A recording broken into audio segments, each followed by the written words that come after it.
টগরবেড়িয়া খুনের পুনর্নির্মাণ করল বারুইপুর থানার পুলিশ। গত 17 আগস্ট রাতে খুন হন শুভঙ্কর মণ্ডল। খুনের ঘটনায় অরূপ পাতালিকে 11 সেপ্টেম্বর বারুইপুর থানা পুলিশ গ্রেপ্তার করে। এতদিন পুলিশ হেফাজতে নিয়ে বৃহস্পতিবার তাকে নিয়ে বারুইপুর থানা পুলিশ টগরবেড়িয়া যায়।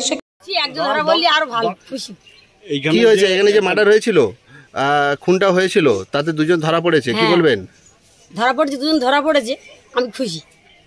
আর একজন ধরা পড়লে আর খুশি। এলাকায় শান্তি ফিরেছে? পুলিশ এই যে ধরেছে, গ্রেফতার করেছে, এলাকায় শান্তি ফিরেছে? হ্যাঁ। কি নাম আপনার? কল্পনা মণ্ডল। জায়গার নাম কি? টগরবেড়িয়া, মাদারহাট পঞ্চায়েত। হ্যাঁ। এই যে এখানে যে খুন হয়েছিল সেই ঘটনায় দুজন গ্রেফতার হয়েছে, কি বলবেন?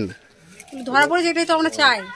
আর জন আসামি ধরাই পড়ে, আরো একজন আছে। আরো শান্তি, মানে এলাকাটা নিস্তব্ধ হলে আরো ভালো হয়, শান্তিপূর্ণ থাকে, এইটাই চাই আমরা, আর অন্য কিছু চাই না। এখন কি এখানে আরো অন্য মদ টদ খাচ্ছে? আর কেউ থাকে না। ওই ঘটনার পরে কোনো আমাদের যে ছেলেগুলো পাবলিক থাকতো, সব খেলাধুলো করতো, সব বন্ধ হয়ে গেছে ওইদের জন্য।